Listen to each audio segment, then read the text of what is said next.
Good morning from the Unity Church Children's Garden. I'm Anna, and today I am surrounded by squash, and it is a picture of abundance. Long ago, the native people on this continent planted three sisters, squash, beans, and corn, and those three plants have fed so many people, and for that we're very grateful. So today I am going to light our candle in honor of the squash and the abundance of squash and knowledge of people around us who are hungry, and thinking about how this garden can feed our neighbors. We light this chalice as a symbol of our faith, the light of truth and the warmth of love. And if you'll sing with me now, Rise Up, O Flame. Rise up, O flame, by thy light glowing, show to us beauty, vision, and joy. Rise up, O flame, by thy light glowing, show to us beauty, vision, and joy. And then we always move to our joys and sorrows. This morning, as I left the house, my front yard is full of monarda, which is also called bee balm. And it's at the end of its bloom, and it's been full of bumblebees. It's my own personal pollinator garden. So I'm kind of sad that they're done blooming, but that's my bluestone. After the flower comes the seed and the fruit. And now the goldfinches are in that monarda patch, and they're feeding furiously on the seeds that have formed from the pollinated flowers, and that makes me happy. So I'll give you a second to think about what's going on in your life, the people close to you, and you can do the same ritual, or you can just keep it in the quiet of your heart.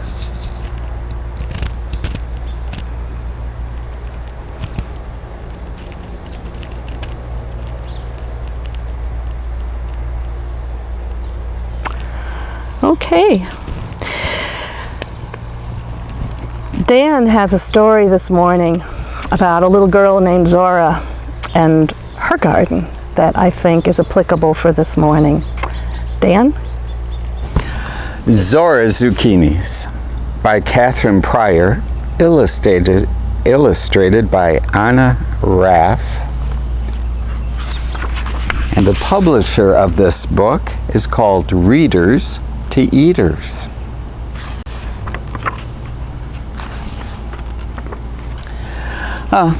It was only the third day of summer vacation, but Zora was already out of ideas. Zora rode her bike in large, lazy circles around the neighborhood, and just like the day before and the day before that. When Zora rode by the hardware store, well, she noticed something new. A bunch of plants with fuzzy green leaves. Free zucchini, read Zora. A Z like me. And she filled her basket with zucchini plants and headed home. Oh, look what I found, Zora announced. Zucchini. I'm going to plant these in our garden. And Zora dug big holes so the roots had room to grow, and she settled the plants snugly in the soil, and she watered each one. Oh, that's going to be a lot of zucchini, said her father. We'll eat it, Zora promised. As June warmed into July hot, Zora tended her garden. She watered the plants when the leaves got droopy. She cheered every time she saw a new yellow-orange zucchini blossom. One morning, Zora spotted her very first zucchini. She snapped it off the vine with a quick twist and raced to show her family. Zora's family found a new way to cook zucchini every day. Her brother made bread. Her sister made soup. Her parents marinated and grated and barbecued. And as Zora's garden grew, they ate zucchini for breakfast, lunch, and dinner. More? Zora offered. By the first day of August, Zora's garden was a jungle of prickly, tickly, bushy, blossomy plants. Every single one of those plants was covered with zucchini. There was no way her family could eat it all. Well, Zora peered into her neighbor's garden. It was full of tomatoes, but no zucchini. "Hi, Ms. Thompson, would you like to trade some tomatoes for some zucchini?" Zora asked. "Oh, absolutely," Ms. Thompson replied. Zora swapped an armful of zucchini for an armful of tomatoes. Zora's zucchini kept growing. "This is crazy," she said. She loaded up her bike and gave every last one away. The next day, Zora found even more zucchini. "Seriously?" she said. Zora thought and thought. She had an idea, but she knew she couldn't do it alone. Her brother painted the signs. Her parents printed the flyers. Zora and her sister posted them all over the neighborhood. And the signs say, "Garden Swap."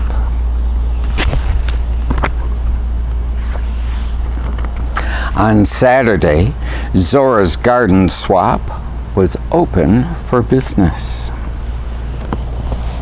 Take a veggie, leave a veggie.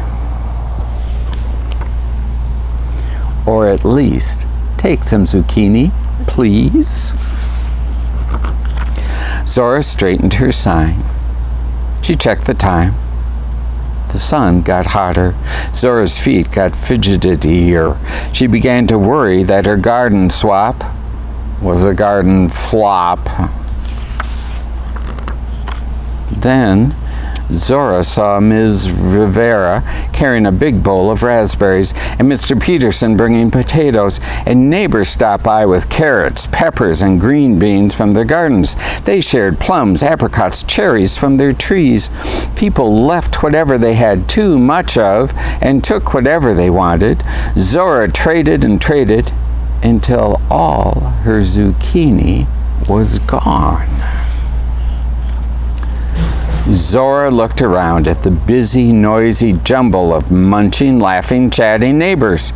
Her zucchini garden had brought so many people together. She was already plotting what to grow next summer.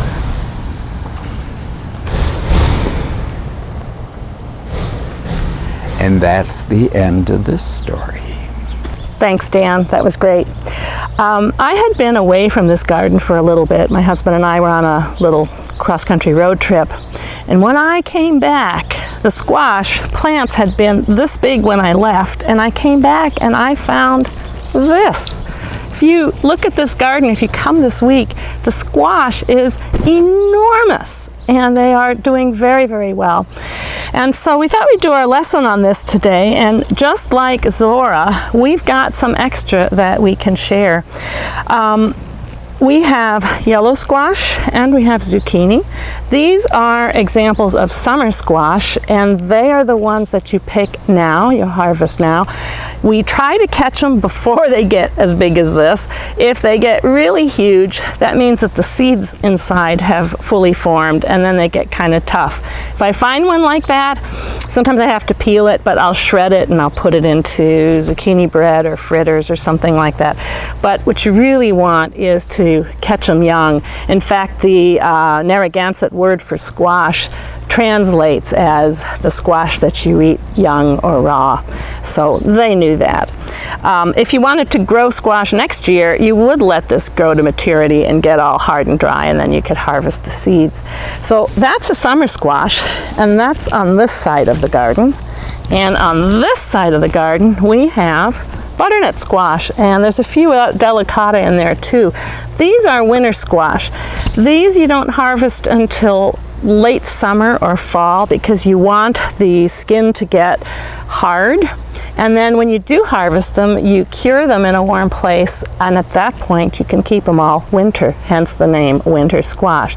So we've got both kinds of squash here, summer squash and winter squash. Summer squash, winter squash. If you come to the garden, or if you have a garden at your house, you can learn some things about squash, and they're really, really interesting plants. Right here in front of me, oh, one just went in. Here I have a flower of squash, and you can see they're big and yellow. In Mexico, they will take these, dip them in a batter, and fry the blossoms, and that's quite a delicacy. The one that I'm pointing to has nothing on the stem. I don't know if you can see that, Michelle, but this is a male flower, and it's got stamens inside with lots of pollen. And perhaps you saw that little bee that just went in there and then flew out again when I shook the blossom. That was a bee. That was a squash bee, and I'll talk a little more about those in a minute. The other flowers on the same plant will be female flowers, and we'll have to paw through here and try to find one. But I know up here, oh, right in front of me right here, this was a blossom. It is now a young butternut squash that is starting to grow. Not very big. This is what's left of the flower. The female flowers have got the ovary at the base of them that will become the squash, and that's how you can tell them apart. These we don't usually harvest for squash fritters, but these, the male flowers, we do. The male flowers will fall off, and here's one that's done. It will be like this. It will fall off and be done and spent. And it kind of raises the question, if all of these plants, both the zucchini, the yellow squash, the delicata, the butternut, cucumbers do this too, they have male and female flowers. And what on earth for? Because the classic flower has the male parts and the female parts together in one house, as it were. If you think about it, the whole point of the flower is to spread pollen around. And they're big and showy and have some perfume and have some nectar and the pollen, and that's what the bees are going for. That's what they want. In the process of visiting different flowers, they are passing the pollen from one to another. And the strongest seeds and the strongest plants grow from seeds that have had pollen from different plants mixed together. That's called cross-pollination. And by having male and female blossoms, the squash kind of assures that, because the bees will come and load up on pollen, and then they visit the female flowers, and that pollen gets all mixed up. So it's really kind of clever, and it's typical for this plant family. The other thing that is super cool about these plants, because the squashes originated in Central and South America and then were traded and spread all through North America, there is a whole group of insects that is specialized for living on squash. There's a squash bug that actually is not a good thing to have because they can damage the stems. And then there's the squash bee. There's two genera for that, two distinct groups of species, but they specialize on pollinating these plants. And two of them just flew in here. They look sort of like a bumblebee crossed with a honeybee. They're broader and bigger, and they're fuzzy like a bumble, but they are a little smoother than a bumble, and they've got really fine striping on their abdomen. I've got some links on the webpage where you can find out more about them. But squash bees are specialized for getting the pollen out of these plants and moving them around, and they are the most effective pollinators of squash crops. So farmers that grow pumpkins, that grow squashes, that grow cucumbers, they really, really want those bees, those native bees that kind of grew up and evolved with the squash. So I'm gonna come around here and we're gonna harvest a few.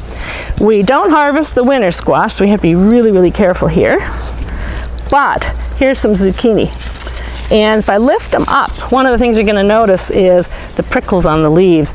And the native people, when they planted Three Sisters gardens, would put the squash around their corn, and that helps keep some of the critters out because those prickles are not fun to step on.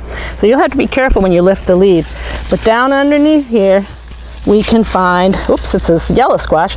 We've got yellow squash growing here, and some of them still have the blossoms on the end.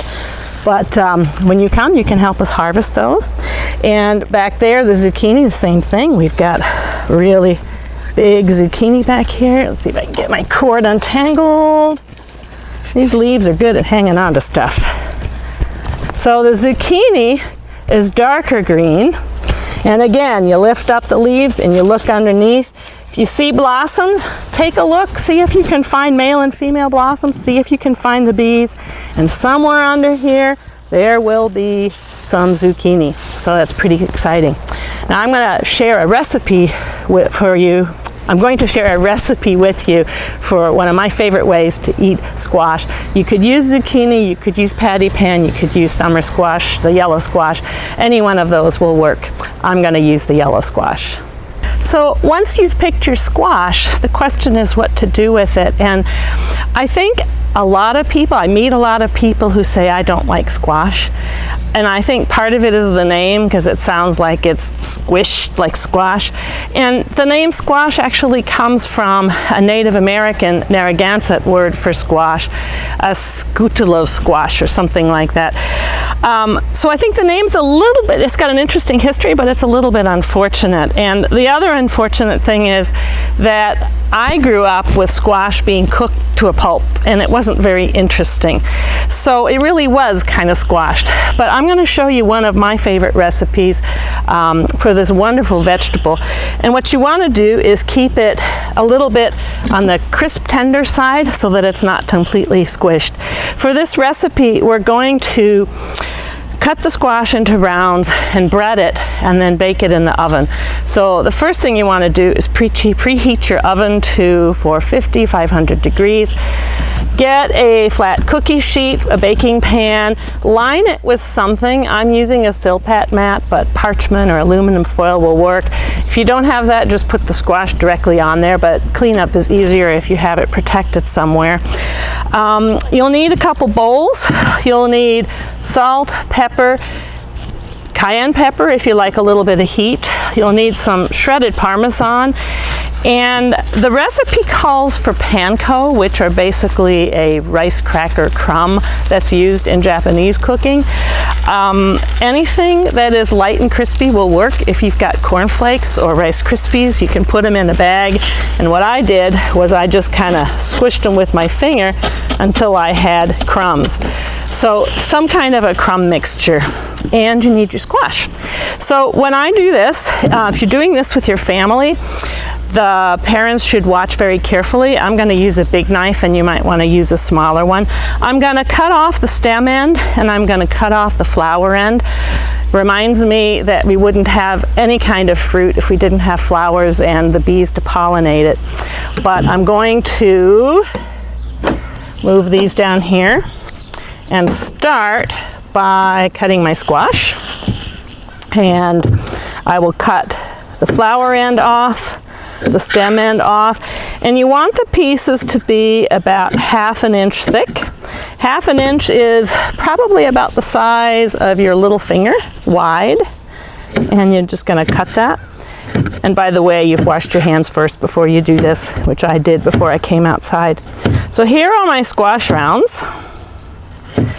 And when we cut them open, in the center, we can see the pattern of the seeds. This being a summer squash, you want to harvest before the seeds are mature, when they're still young and tender, but you can see where they are. So again, the connection to the flowers and the bees are really, really important. I'm going to take a little bit of oil, put my squash in my bowl, cover it with a little oil. And the recipe is for a large amount of squash, and so it's actually measured out.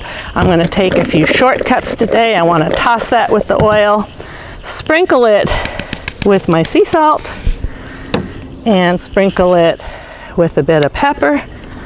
And since I do like a little heat, I will use the cayenne, and I will sprinkle that on here. And you can use as much or as little of all of that as you want. If you're watching salt, use less. If you don't like heat, don't do that. You can also use oregano if you have that handy and you want that flavor in here. I'm stirring it, and you can see how my squash that's in this bowl is kind of speckled because it's got all those seasonings on it. And then in my other bowl, I'm going to take equal parts Parmesan.